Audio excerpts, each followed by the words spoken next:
Bueno,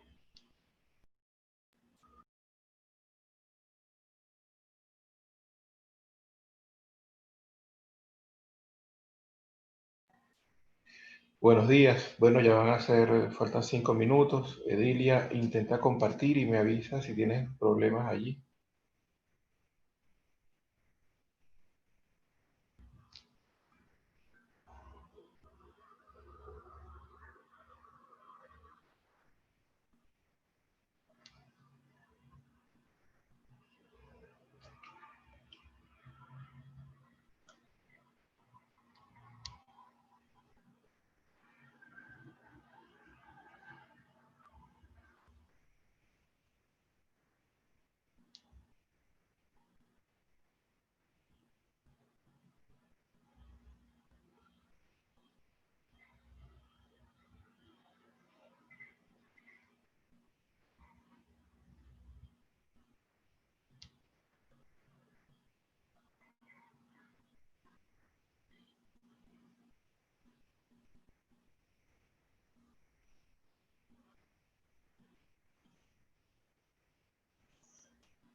Muy bien, Edilia, ahí tienes la presentación, me vas diciendo, yo te voy ayudando pasando las láminas. Eh, Vamos a probar tu audio y comenzamos. Buenos días a todos. Ajá. Okay, perfecto.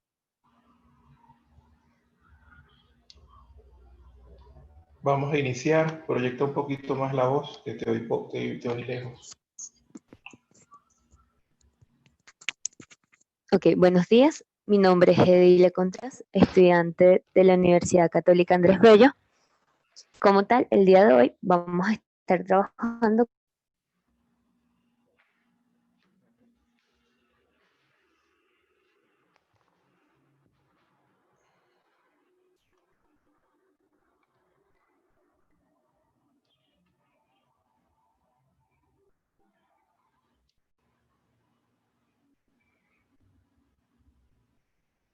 Muy bien. Edilia, creo que tienes problemas, no te escucho.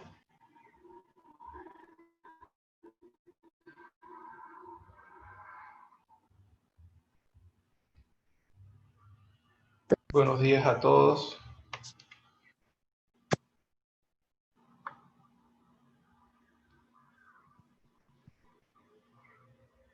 Buenos días, Edilia, ¿nos oyes?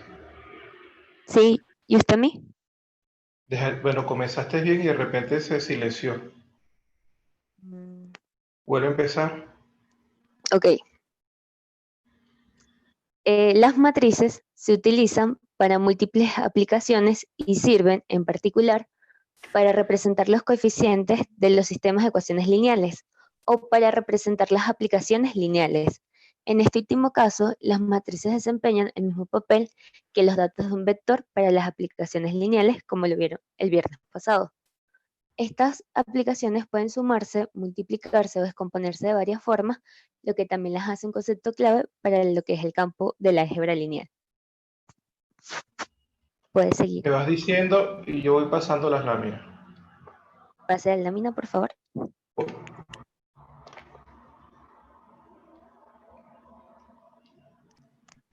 Las matrices son distribuciones rectangulares de números o funciones. Se denotan con una letra mayúscula y un orden que le indica la multiplicación de m por n. Profesor, ¿puede pasarla un momento? Ujú. Ok. Existe lo que es un orden, lo que indica m el número de filas y n el número de columnas que tiene dicha matriz. Esta está compuesta de filas, columnas y elementos. Dichos elementos tienen sus características propias según su posición, que lo definen de los demás.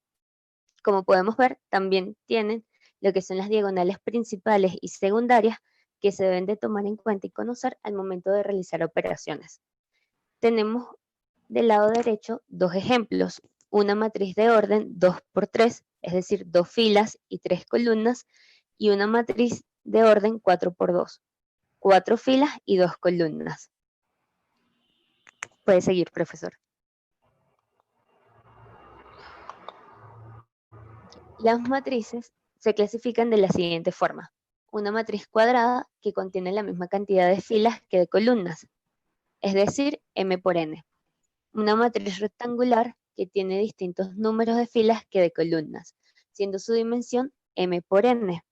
Una submatriz, que es una matriz que se obtiene suprimiendo cierto número de filas y cierto número de columnas. En el ejemplo que tenemos, hay una matriz de orden 3 por 4, es decir, tiene 3 filas y 4 columnas.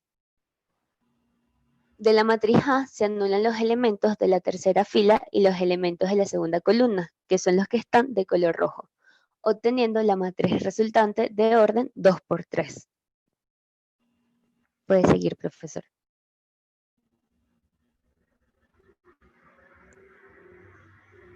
Una matriz diagonal es donde todos los elementos son ceros excepto la diagonal principal. Tenemos lo que es la matriz escalar, que es una matriz diagonal, que todos los elementos de la diagonal principal son iguales. Y una matriz identidad, que es una matriz escalar, que todos los elementos de la diagonal principal son 1, y su condición es que debe ser cuadrática, es decir, tener la misma cantidad de filas que de columnas. Puede seguir. La matriz nula es donde todos los elementos son cero y pueden existir tanto cuadráticas como rectangulares. Y la matriz triangular superior e inferior, bueno, dependiendo de cuál sea, con la matriz superior, todos los elementos situados por debajo de la diagonal principal son cero, y con la inferior, todos los elementos situados por encima de la diagonal principal son cero. Cabe destacar que cada una de las matrices explicadas anteriormente depende de las operaciones que se puedan ejecutar, pueden emplearse para facilitar el análisis. Por ende, es importante familiarizarse con cada una de ellas. Puede seguir, profesor. Sí, antes de pasar a las operaciones, vale la pena resaltar cómo se denotan las posiciones dentro de la matriz. Si quieres, aprovecha este triangular superior y habla de cómo se ubican los puntos dentro de la matriz, los elementos dentro de la matriz.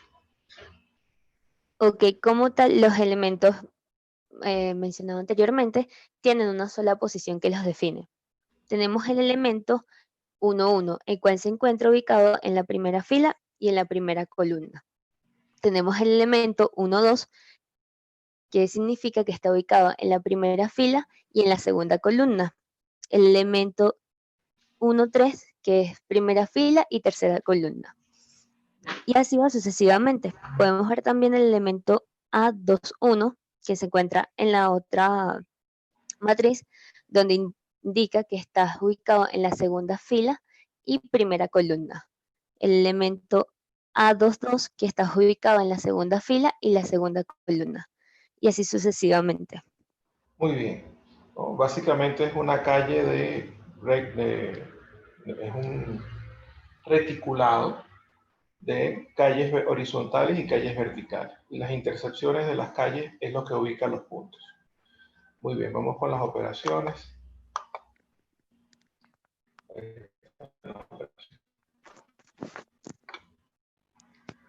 Ok, el día de hoy estaremos trabajando con 7 operaciones que se derivan de las matrices, comenzando con lo que es la matriz transpuesta.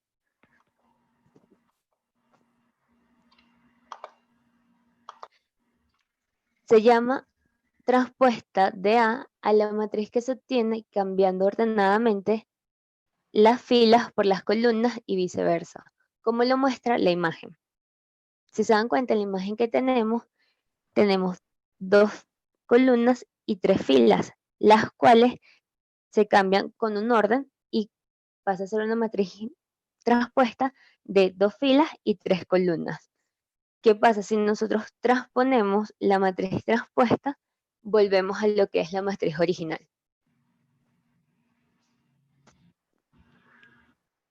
Puede pasarla, profesor. La suma de matrices. Sean 2 matrices A y B del mismo orden, M por N, la suma de ellas es igual a A más B, obteniendo una matriz resultante del mismo orden. La operación de suma se define únicamente cuando las matrices son del mismo tamaño, es decir, tienen la misma cantidad de filas como de columnas. En este caso, para realizar la operación, si vemos la forma generalizada, lo que te indica es que vas a sumar los elementos de la A y los elementos de la B que compartan la misma posición, es decir, A11 más B11, A21 con B21 y así sucesivamente. Puede pasarla. Cabe destacar que existen teoremas los cuales se pueden colocar en práctica, sea A, B y C, 3 matrices de M por N. Entonces, 0 más una matriz es igual a la matriz A más B es igual a decir B más A, debido a que existe la ley conmutativa para las matrices. Y A más B más C es igual a decir A de la suma de B más C, con la ley asociativa para las matrices. Aquí, bueno, cuidado acá, hay que resaltar que este 0 no es el escalar 0. Este 0 es la matriz nula, del mismo tamaño de A. O sea que cuidado porque se pudiera entender que el número 0 más una matriz es la misma matriz. Y es la matriz nula, o sea, la matriz que tiene puros ceros. Aquí queda claro Ok, de que los escalares solo son 2 alfa y beta, ¿no? ¿No? Que por cierto aquí sí, no aparecen, quizás están más adelante. Bueno, en principio alfa y beta son los que vamos a utilizar para hacer la multiplicación por un escalar. Pero bueno, quedando eso claro, continúa allí. ok. En esta lámina tenemos dos ejemplos con respecto a lo que es la suma de matrices. Si se dan cuenta, en el primer ejemplo tenemos dos matrices del mismo orden, 2 por 3. Y tenemos un GIF que nos va demostrando que él va tomando cada uno de los elementos que tienen la misma posición y los va sumando algebraicamente hasta encontrar una matriz resultante. En el segundo ejemplo, tenemos dos matrices de orden 3 por 3, las cuales, si sumamos algebraicamente, nos queda una matriz resultante con elementos 3, 0, 2, 4, 2, 1 y 6, 2, 0. Como tal no tiene tanta complicación, sería una suma algebraica como ya la venimos trabajando anteriormente, solo que tomando en cuenta que se suman son elementos por elementos que comparten la misma posición. Multiplicación de una matriz por una escalar. Sea A una matriz cualquiera de orden m por n y una escalar lambda, entonces la multiplicación de ambos es igual a la distributiva del escalar por cada elemento de la matriz, obteniendo una matriz resultante del mismo orden. Aquí es cuando aparecen alfa y beta, que son los escalares. Y tenemos que en este teorema, cuando realizamos distributiva de lambda con respecto a la suma A y B, es lo mismo a decir la multiplicación de alfa por A más la multiplicación de alfa por B, que sería la distributiva para la multiplicación de una matriz. Y la suma de dos escalares por la multiplicación de una matriz es igual a decir la matriz por cada uno de los escalares y luego se sumaría.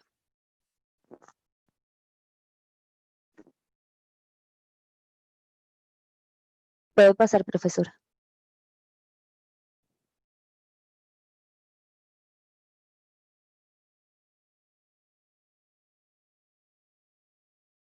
¿Aló?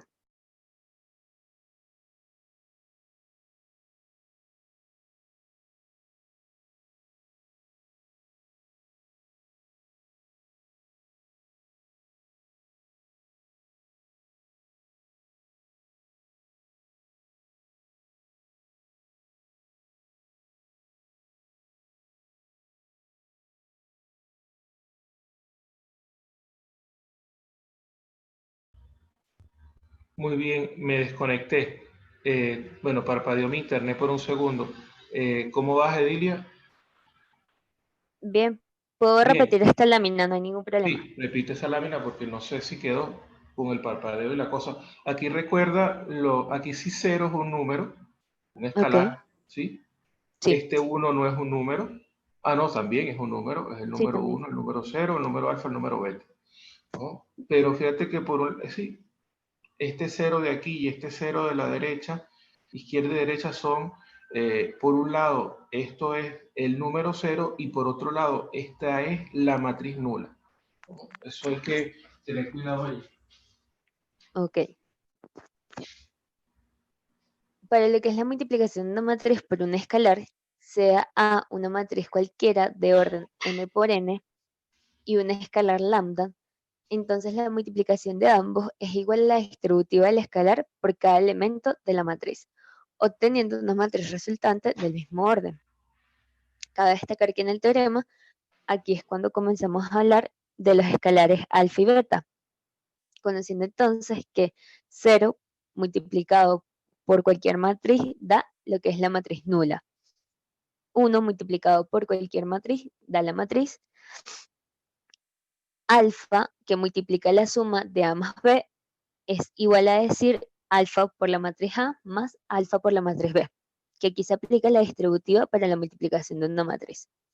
Y como último, la suma de dos escalares multiplicado por una matriz es igual a la matriz por un escalar más la matriz por el otro, y luego la suma de ellos. Puede pasar.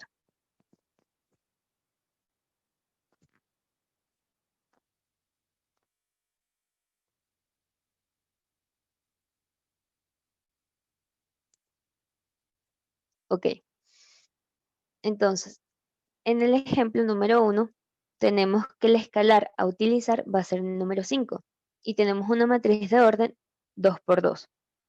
Por ende, en este caso, realizamos lo que es la distributiva del escalar 5 por cada uno de los elementos. 5 por 3, 5 por 2, 5 por 0 y 5 por menos 1. Y al final obtenemos una matriz resultante con elementos 15, 10, 0 y menos 5. Tenemos un ejercicio número 2 en el cual nos indica que el escalar, aparte de ser un número entero, también puede ser un número fraccionario, como lo vemos en el ejemplo. Entonces volvemos a hacer distributiva del escalar por cada uno de los elementos de la matriz. Un medio que multiplica menos 2,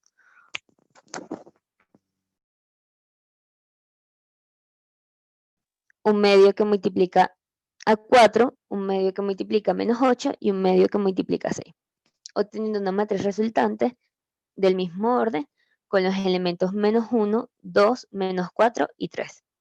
Y el último ejercicio tenemos un escalar que vale 2 y una matriz de 3 por 3. Cuando se realiza la distributiva de ese escalar con esa matriz, obtenemos la matriz resultante con elementos 2, 8, 12, 0, 4, 10, 0, 0, 6, que tiene el mismo orden que la principal.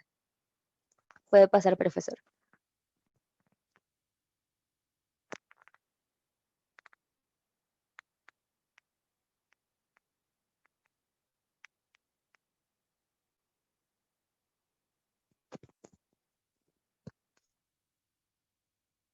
Diferencia de matrices. La resta de matrices A menos B se define como la suma de A con la matriz opuesta de B, obteniendo una matriz resultante del mismo orden. La matriz opuesta se consigue multiplicando por menos 1 a la matriz P. Como vemos en la forma genérica, lo que ellos toman en cuenta es se sigue sumando algebraicamente los elementos que mantienen la misma posición, pero tomando en cuenta que los elementos de B ahora van a ser negativos. Puede pasar. En el ejemplo número 1, tenemos dos matrices del mismo orden. Entonces, primero se multiplica la matriz B por el menos 1, modificando todos los signos de la matriz, y luego se resuelve la operación algebraica de A más B, tomando en cuenta que tenemos una matriz del mismo orden con elementos 1, menos 4, 6, 2, menos 7 y 7. Y aquí tenemos un segundo ejemplo que te especifica los elementos que va sumando que contienen la misma posición. Y va haciendo la diferencia de una vez en la matriz para luego obtener una matriz resultante del mismo orden.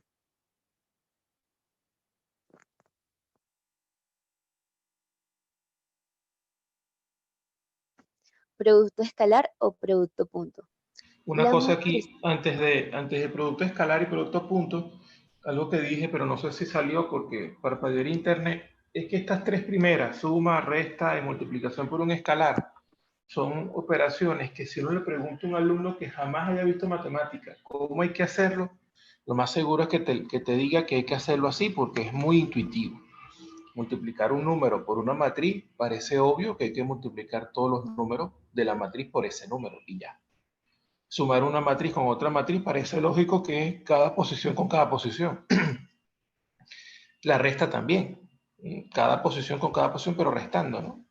Entonces hasta allí la intuición ayuda. Ya después aparece el producto escalar, que es el que vas a hablar ahora, y la multiplicación de matrices, que son operaciones completamente antiintuitivas, ¿no? Realmente no son cosas que una persona que nunca haya visto matemática sea capaz de pegar así de buenas a primeras.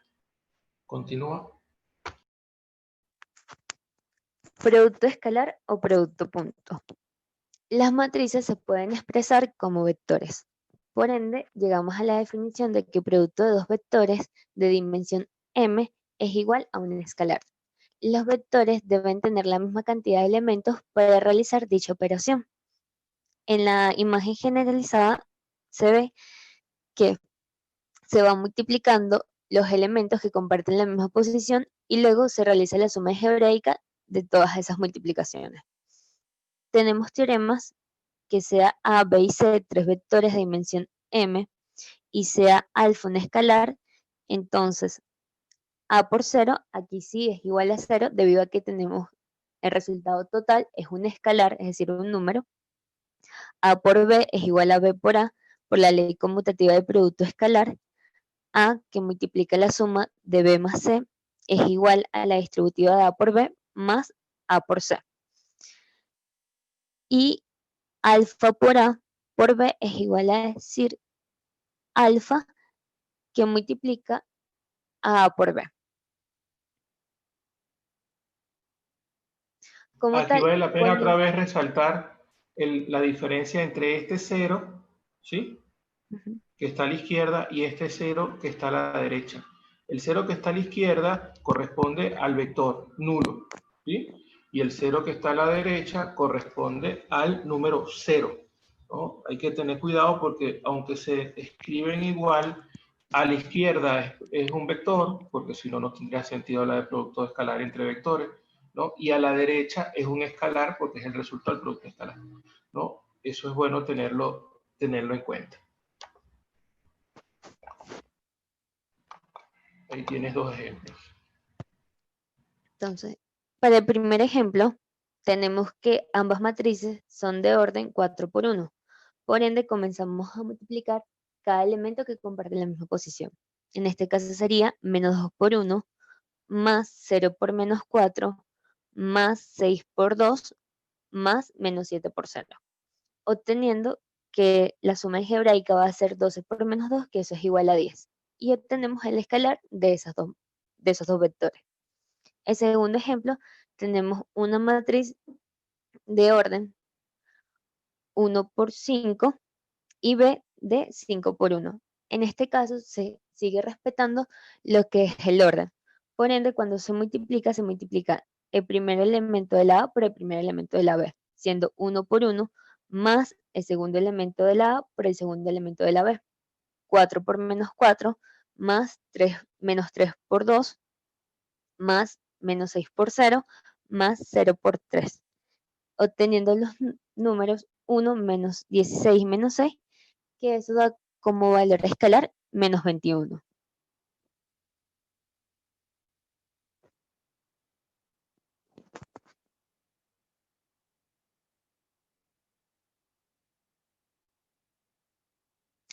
Hay que acotar que producto punto tiene una relación geométrica, la cual se puede ver mediante las proyecciones de vectores. El valor absoluto del producto punto de dos vectores es igual al módulo de uno de ellos por la proyección del otro sobre él.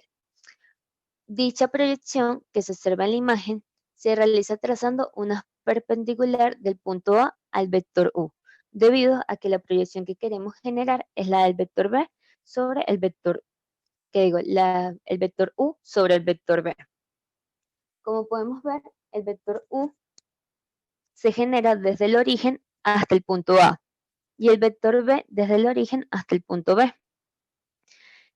Si se dan cuenta, entre los vectores se genera lo que es un triángulo rectángulo.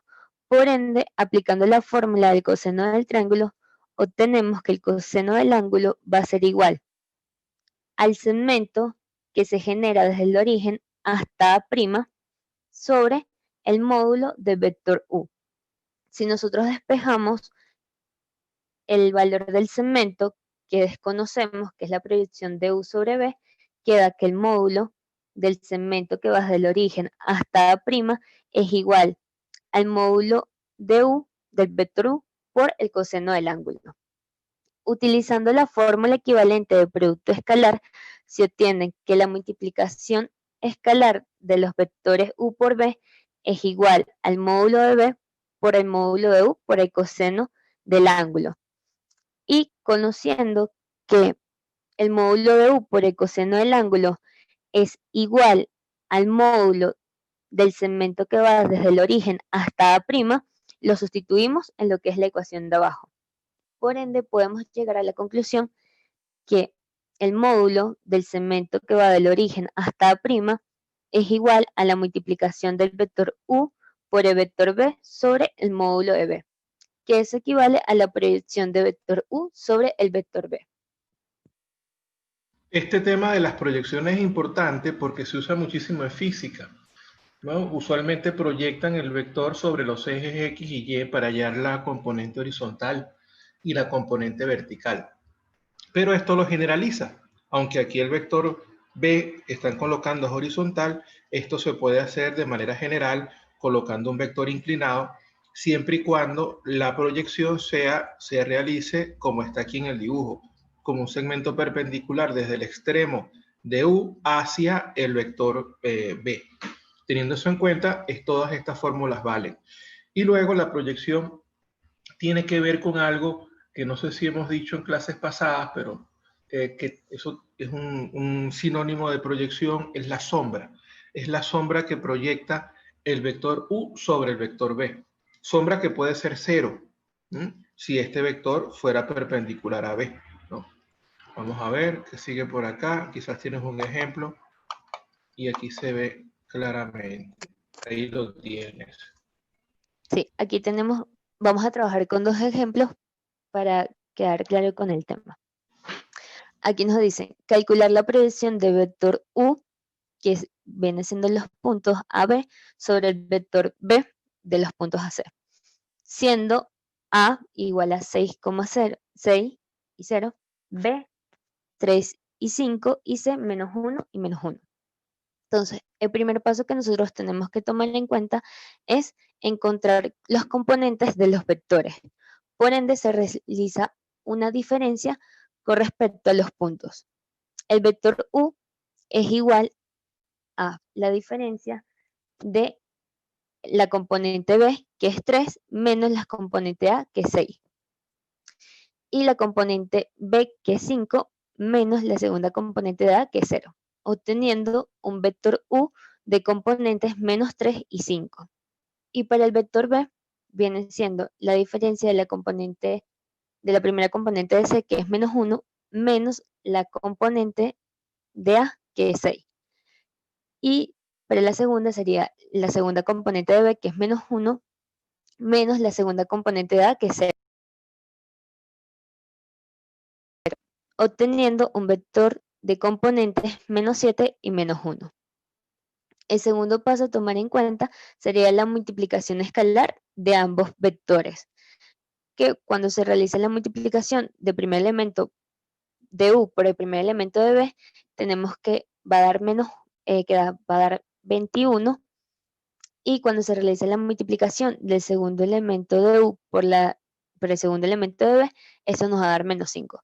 Por ende, el valor escalar de dicha multiplicación es igual a 16. Y como último paso, tenemos que obtener el módulo del vector B. Aplicando el teorema de Pitágoras, como conocemos ambos componentes de B, las podemos elevar al cuadrado y obtener la raíz, obtener la suma de esos componentes, siendo la raíz de ella. Por ende, nos queda que el módulo de B es igual a 5 raíz de 2. Sustituyendo esos valores en lo que es la fórmula que encontramos anteriormente de la proyección de U sobre B, obtenemos que va a ser igual a 16 sobre 5 por raíz de 2. Si racionalizamos para eliminar lo que es la raíz, o simplificar, mejor dicho, lo que es la raíz del denominador y dejarla en el numerador, quedaría de esta forma, que la proyección de U sobre B es igual a 8 raíz de 2 sobre 5. Ese valor, si lo hacemos en la calculadora, da igual a 2.26, que en lo que es la imagen podemos observar viene siendo el valor que va desde el punto A hasta el punto D, que es el segmento que estamos buscando, siendo la proyección de U ese segmento. Muy bien. Una cosa aquí importante, esta primera parte de restar dónde comienza y dónde termina el vector, es porque diría ubicó vectores que no están en el origen. Como se pueden dar cuenta, este vector está por aquí y este vector está por acá, ¿no? Están lejos del origen de coordenadas. Pero cuando ella hace la diferencia del extremo del vector con el origen del vector, resta componente 1 con componente 2, componente en X con componente en X, componente Y con componente Y, comenzando por el extremo donde termina hacia el punto donde arranca, consigue un vector menos 3, 5, ¿no? 1, 2, 3, menos 3, 5, y este vector menos 3, 5 es... Y puedes trabajar porque son de gasoil, pero el que tiene gasolina... Ya que alguien activó el micrófono por allí, ya lo apagaron. Muy bien. Entonces, bueno, repito, cuando hace la diferencia de las coordenadas del punto donde termina el vector con el punto donde comienza el vector, consigue otro, y ese vector donde comienza, ¿no? Ese vector que consigue, menos 3, 5, es un vector paralelo al vector que ya tenía, pero anclado en el origen, ¿no? Es un vector que arrancaría aquí y terminaría acá. Y las cuentas que hace después, todas se hacen asumiendo que, bueno, que tienes un vector anclado en el origen paralelo e igual a este, y tienes un vector anclado en el origen paralelo e igual a este. Es mover todo este problema geométrico al centro del sistema de coordenadas, ¿no? Y eso se hace, como ya lo mostraron, restando.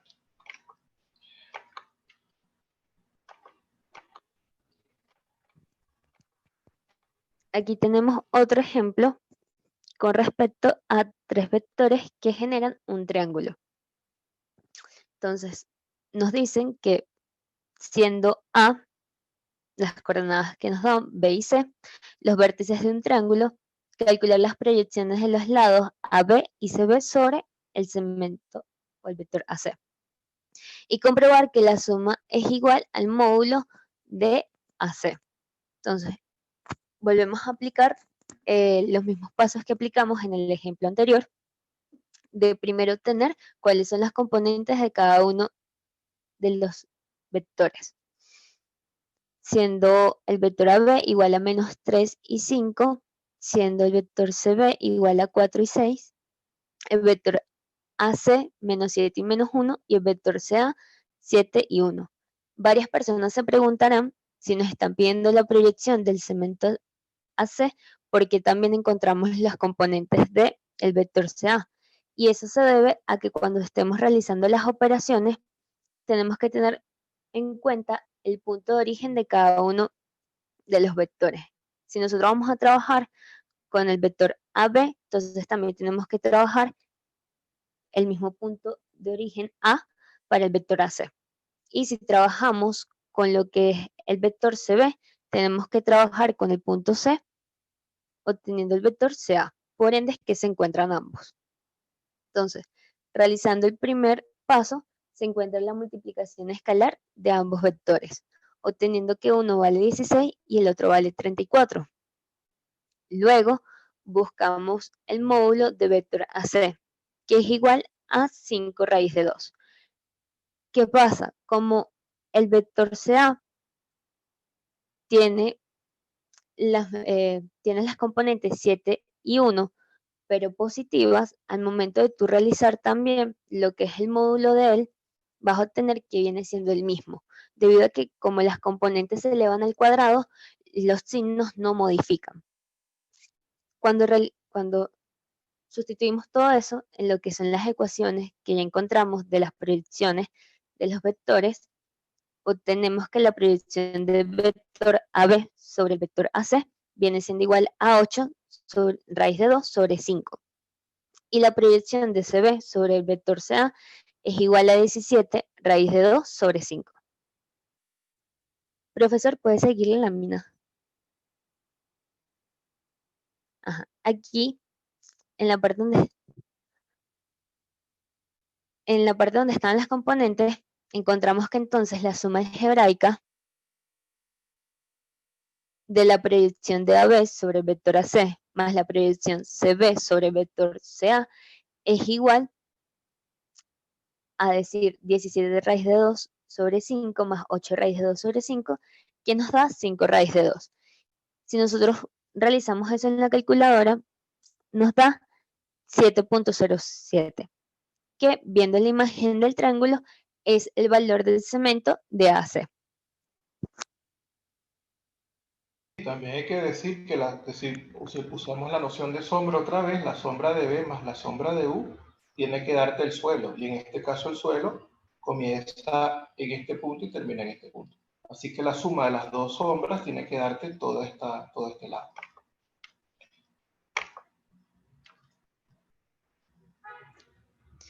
Multiplicación de una matriz. Para que dos vectores se puedan multiplicar es necesario, o dos matrices incluso, que la matriz 1 tenga tantas columnas como filas tiene la matriz 2.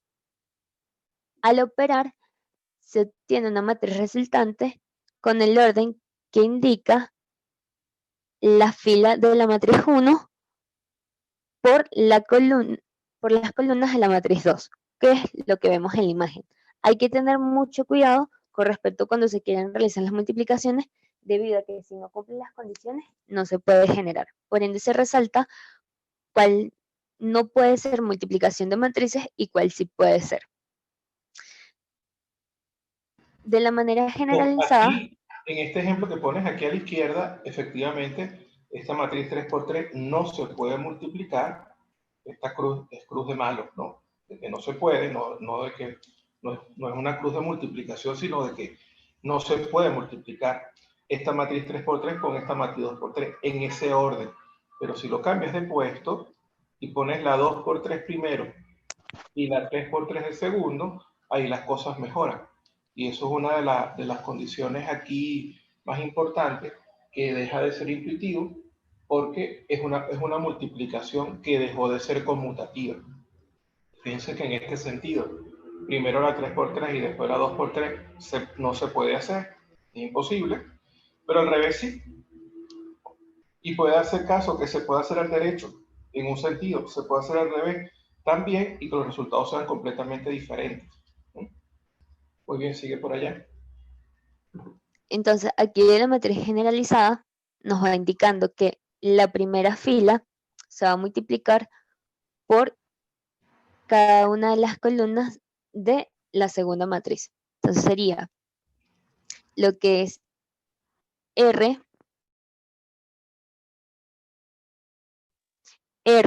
por el primer elemento de la matriz, de la segunda matriz, que es A1, más S por el segundo elemento de la segunda matriz, que es B1. Y luego se resuelve la suma algebraica obteniendo el elemento de la matriz resultante. Se va al segundo, cuando se multiplica por la segunda columna de la matriz B, viene siendo R por A2 más S por B2. Resolviendo la suma algebraica, obtenemos lo que es el segundo elemento de la matriz resultante. Y así sucesivamente. Y aquí lo más importante es que lo que dijiste al comienzo, la multiplicación de dos matrices se puede hacer siempre y cuando esta cantidad de columnas coincida con la cantidad de filas. Entonces esto establece un orden, primera matriz y segunda matriz. Dado que hay un orden, tú no puedes hacer la multiplicación como tú quieras, sino en el orden que te la piden. Fíjate, en este caso es interesante porque cuando multiplicas la 3 por 2 con otra matriz 2 por 3, el resultado es 3 por 3, las filas de la primera y las columnas de la segunda. Si cambias de puesto esto y pones primero la 2 por 3 y después pones la 3 por 2, también se puede hacer, pero evidentemente el resultado ya no es 3 por 3, el resultado es 2 por 2, con lo cual no pueden ser iguales esas dos multiplicaciones y repito, deja de ser conmutativo. Es uno de los resultados más elocuentes al final del bachillerato, que hay una multiplicación en matemáticas que no es conmutativa o no necesariamente es conmutativa. Y bueno, aquí lo dicho, cada vez que vas a elegir un número, lo que haces es multiplicar la fila por la columna y el elemento queda en la fila de la primera y en la columna de la segunda.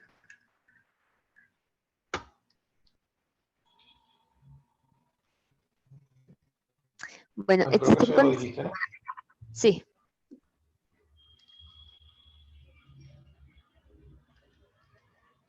Primero, aquí tenemos un primer ejemplo en el cual nos dan una matriz A de orden 1 por 3 y una matriz B de orden 3 por 2. Por ende, lo primero que podemos ver es que sí podemos realizar la multiplicación de matrices y vamos a obtener una matriz resultante de orden 1 por 2. Entonces, lo primero que se hace es, la matriz A se multiplica por la primera columna de la matriz B, siendo 4 por menos 1 más 8 por 5 más menos 1 por 3. Realizando las operaciones algebraicas, al final tenemos que ese elemento de la matriz resultante va a ser igual a 21. Y cuando multiplicamos la matriz A por la segunda columna de la matriz B, obtenemos que va a ser 4 por 0 más 8 por 6 más menos 1 por 7. Y realizando esas operaciones de suma algebraica, obtenemos que ese elemento de la matriz resultante va a ser igual a 21. A 41, ¿qué digo? En el ejercicio número 2, tenemos una matriz A de orden 2 por 3 y una matriz B de orden 3 por 3. Por ende, se puede multiplicar y la matriz resultante sería de orden 2 por 3.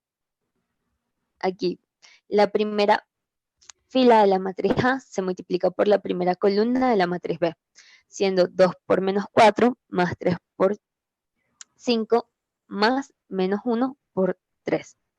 Luego se multiplica la primera fila de A por la segunda columna de B, que viene siendo 2 por 2 más 3 por 1 más menos 1 por 7. Y para el tercer elemento de esta matriz resultante, viene siendo la primera fila de A por la tercera columna de B, que sería 2 por 3 más 3 por 0 más menos 1 por 5. De esa forma ya tendríamos lo que es la primera fila de la matriz resultante. Para la segunda fila, nosotros tenemos que multiplicar la segunda fila de A por cada una de las columnas de B.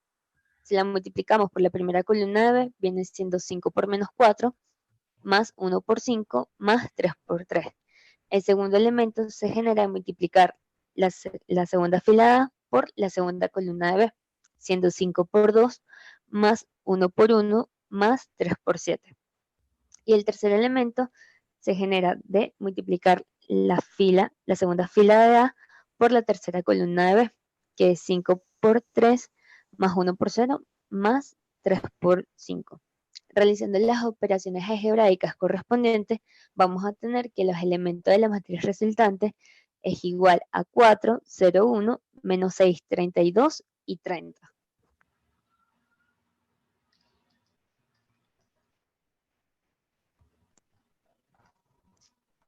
Y la última operación a trabajar viene siendo lo que es la matriz transpuesta, que es aquella que al multiplicarla por la matriz original, inversa, que digo, que es aquella que al multiplicarla por la matriz original, el resultado es la matriz identidad. Hay que destacar que la matriz inversa no siempre existe. Para que esta exista, su determinante tiene que ser distinto de 0. Entonces, tenemos la condición que comentamos que la matriz A por la matriz inversa de ella es igual a la matriz identidad y la condición de que su determinante tiene que ser diferente de 0. Esta matriz inversa nosotros la vamos a estudiar en lo que es esta clase mediante el método de Gauss-Jordan, el cual lo que indica es que la matriz que vamos a trabajar, separándola, le vamos a copiar una matriz identidad al lado con el objetivo de poder, realizando las operaciones algebraicas, obtener en lo que es el lado izquierdo la matriz identidad y en el lado derecho la matriz inversa. Aquí tenemos un ejemplo de una matriz de orden 2 por 2. Siendo A igual a 1, 2, 2 y menos 1, el primer paso que tenemos que hacer es separar la matriz y copiarle una matriz identidad del lado derecho. Como nosotros queremos generar que el elemento 1, 2, es decir, el elemento que está ubicado en la segunda fila y en la primera columna, es decir, 2, 1, se convierta en 0 y que el elemento ubicado en la primera fila y en la segunda columna, que también es 2, se conviertan en 0. Entonces, nuestro primer paso algebraico que vamos a hacer es una combinación lineal, la cual tiene como objetivo copiar lo que es la segunda fila, como está, o sea, se mantiene los valores, 2, menos 1, 0 y 1, y la primera fila se multiplica por un escalar donde nosotros al momento de realizar las sumas algebraicas obtengamos 0 en el elemento que queremos convertir. En este caso va a ser el elemento de la fila 2 y la posición 1. Entonces, si nosotros multiplicamos por menos 2 la fila 1, tenemos que sería 1 por menos 2, 2 por menos 2, 1 por menos 2 y 0 por menos 2. 1 por menos 2 es menos 2, más 2 es igual a 0. 2 por menos 2 es igual a menos 4, menos 1 es igual a menos 5. 1 por menos 2 es igual a menos 2 más 0 es menos 2 y 0 por menos 2 es 0 más 1 es 1. Obteniendo entonces, profesor, okay. Esta matriz resultante que viene siendo 1, 2, 0, menos 5 y 1, 0, menos 2 y 1. Entonces ya aquí vamos observando que mediante operaciones lineales nosotros vamos modificando los valores de estas matrices. Esta operación fue para obtener la fila número 2, donde convertimos el elemento de la fila 2 y la columna 1 en 0. Ahora el segundo paso es convertir el elemento de la fila 1 y la columna 2 en 0. Por ende, realizamos las multiplicaciones algebraicas de la fila número 1 va a ser multiplicada por el número 5 y la fila número 2 va a ser multiplicada por el número 2. Para el momento de realizar la suma algebraica, eso nos da 0. Entonces, si multiplicamos la fila número 1 por 5, nos va a quedar 5 por 1, 5 por 2, 5 por 1 y 0 por 5. Y la fila número 2 va a ser igual a 0 por 2, menos 5 por 2, menos 2 por 2 y 1 por 2. Siendo eso igual a 0 por 2 es 0, más 5 por 1 es 5, eso es igual a 5. Entonces tenemos esa matriz resultante, que sería entonces 5, 0, 1 y 2, y 0 menos 5, menos 2 y 1. Entonces, ya en este primer paso, nosotros encontramos los ceros de la matriz identidad. Ahora lo que nos falta es generar los unos de las diagonales principales. Por ende, el tercer paso a realizar es dividir cada una de las filas por el elemento de la diagonal principal. En este caso, la primera fila se divide entre 5 y la segunda fila se divide entre menos 5. Obteniendo como resultado entonces que del lado izquierdo tenemos lo que es la matriz identidad y del lado derecho obtenemos lo que es la matriz inversa, que es igual a 1 quinto, 2 quintos, 2 quintos y menos 1 quinto. Muy y de bien. esa forma... Muy bien, aquí varias precisiones. Efectivamente, lo que tú dices es cierto.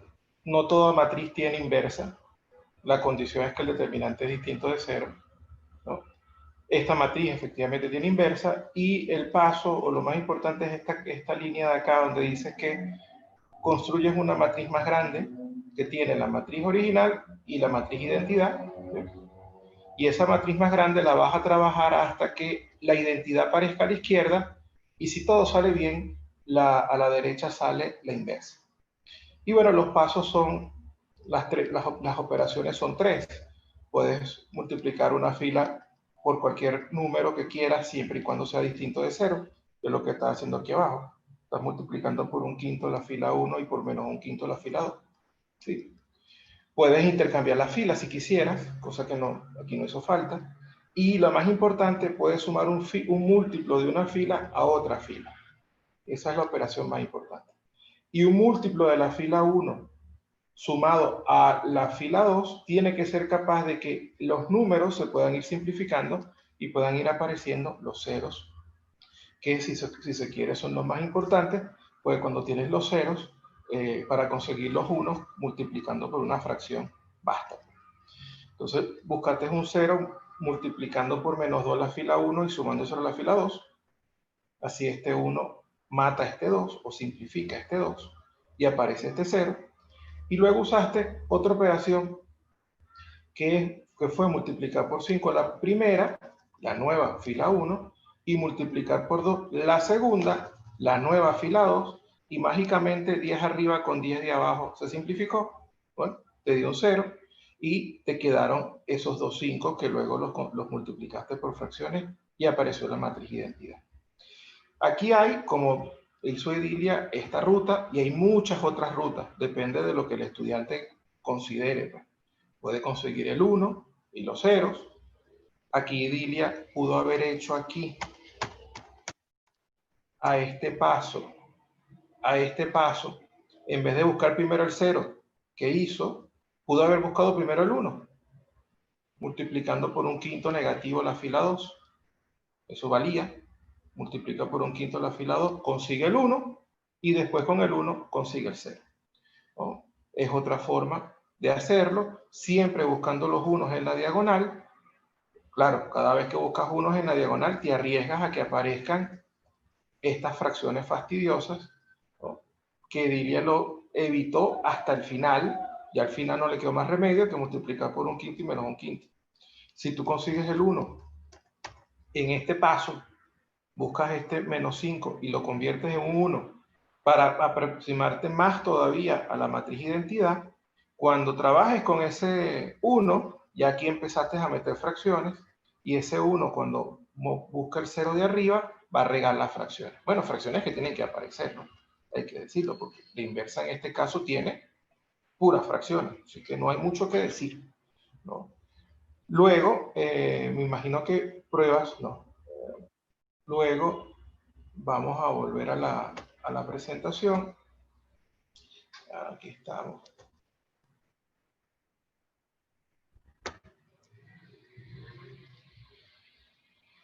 Luego vale la pena probar que esas dos matrices son una a la inversa de la otra, ¿no? Eso vale la pena. Vamos a hacer el intento aquí rápidamente. Déjame llegar hasta la lámina que me interesa.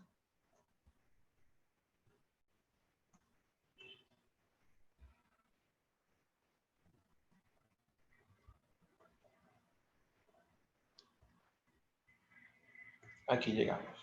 No, todavía no. Está hecho. Aquí. Muy bien.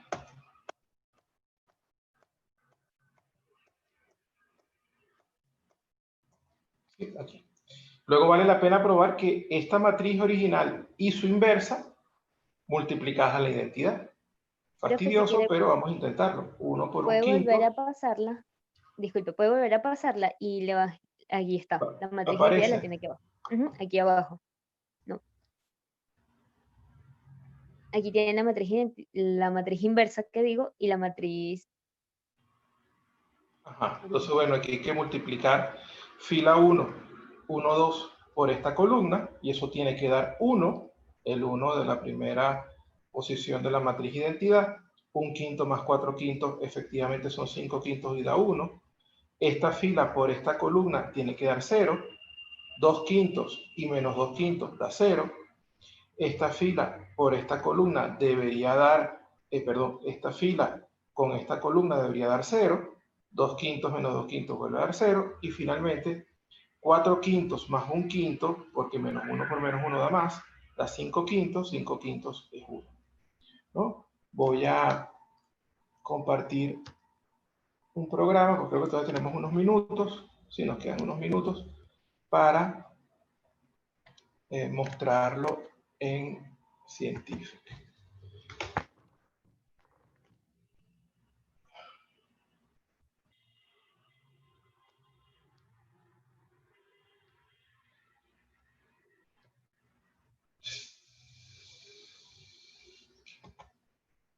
¿No?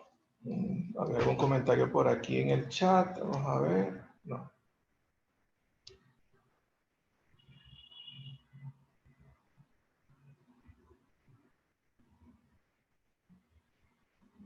Sí, bueno, sobre el tema de la codificación, lo que pregunta Miriam sobre cuándo el 0 es 0 y cuándo el 0 es matriz, quizás la manera más inteligente de hacerlo es así. El 0 vector, ¿sí? Punto U vector.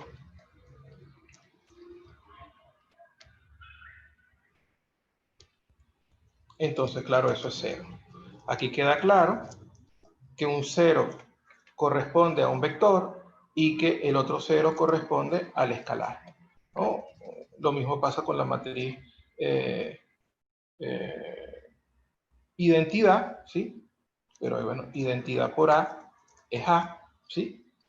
Y aquí este punto es el punto de producto de matrices, o sea que es la crucecita. Pero lo que quiero mostrar en este programa es algunos ejemplos de multiplicaciones de matrices. Vamos a definir aquí una matriz 3 por 2, 3 por 2, 1, 2, menos 1, 3, 0, 1. Una matriz 2 por 3.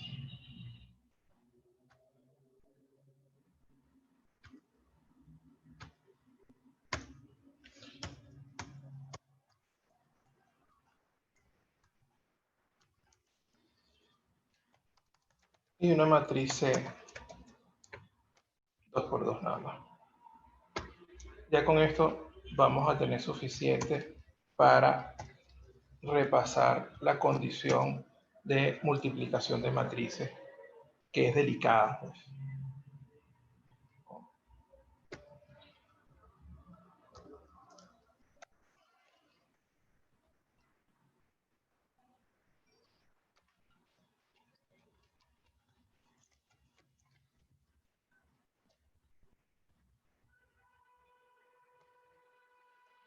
Muy bien. Entonces fíjense que si yo le pido al programa que multiplique A por B, ¿sí? 3 por 2, 2 por 3, se puede, da 3 por 3. Nadie lo discute y esto queda en el video, así que usted puede validar que esta cuenta está bien. Si multiplico B por A, también se puede. Ah, pero si esta es 2 por 3, va primero que esta 3 por 2, el resultado ahora es 2 por 2. Lo mismo, si intento C por B, se puede. 2 por 2, 2 por 3, se pudo, da 2 por 3, pero si intento B por C, no se puede. No está definida.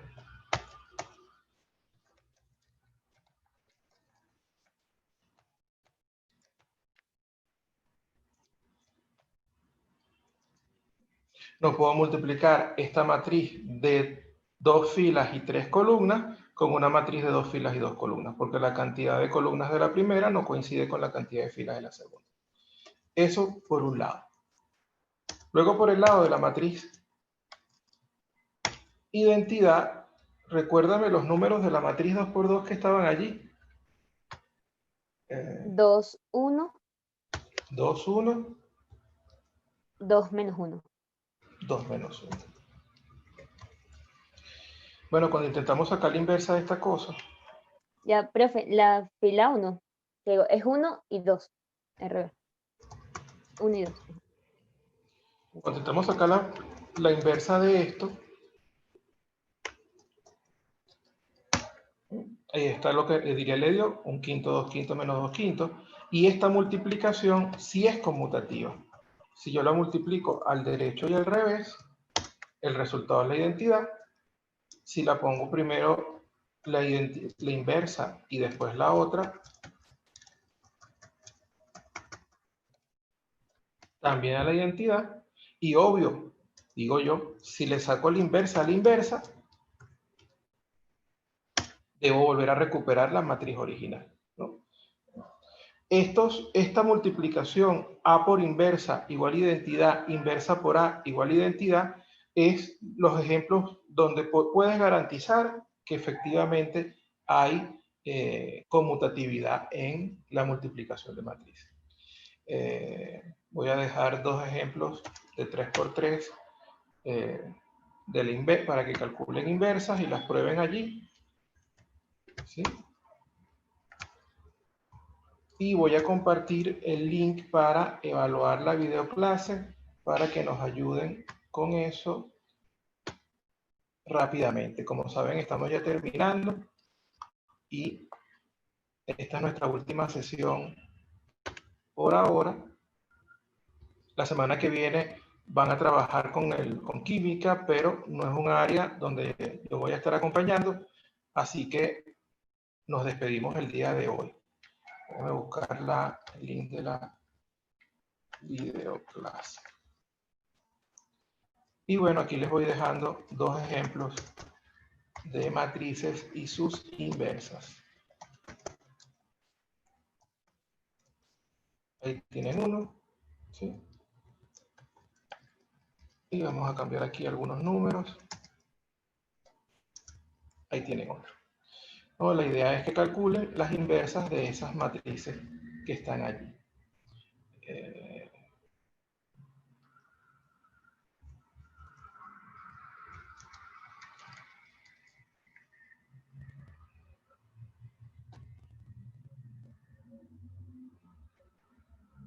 Sí, las clases, ahorita creo que les compartí las imágenes la vez pasada. De todas maneras, voy a ver si consigo la foto del flyer, pero casi seguro que es martes y jueves de la semana que viene. Casi seguro.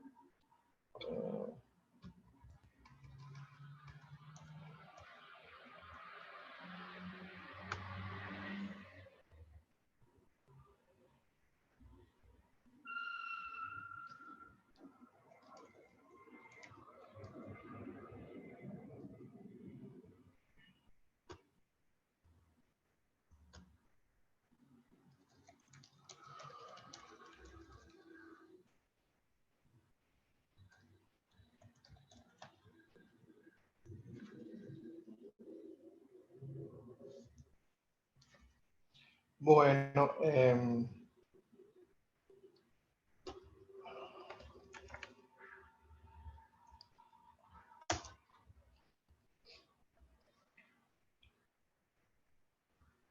muy bien, aquí estás.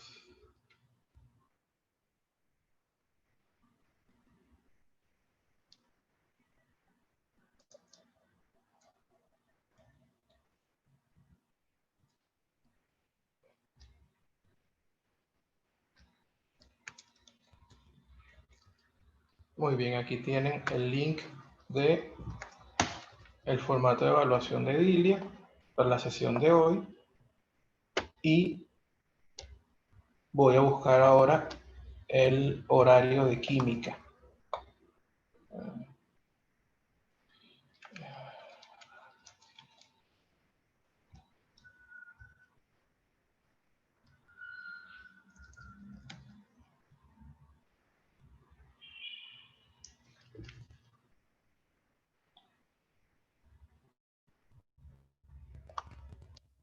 Entonces, la primera sesión de química es, vamos a compartir esto.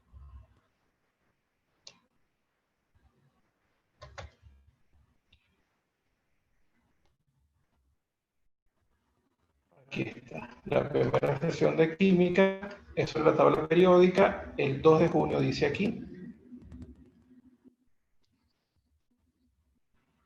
La segunda sesión es sobre tipos de reacciones, el 4 de junio. Fíjense que a las 7:30, se van a parar un poquito más tarde. 4 de junio, tipos de reacciones químicas. Y la última es el 9 de junio, sobre mezclas y soluciones químicas. Muy probablemente lo vamos a abrir a todos los estudiantes que quieran entrar y no solo a el grupo de Fe y Alegría, que como ven ha venido disminuyendo con el pasar de las semanas, pues, ¿no? Muy bien. Comentarios hasta acá, ya estamos prácticamente listos para terminar. Voy a dejar de compartir por el YouTube. Agradecido a la profesora Yolanda que estuvo por allí acompañando. lo dicho, lo más importante es hacer lo que hay que hacer.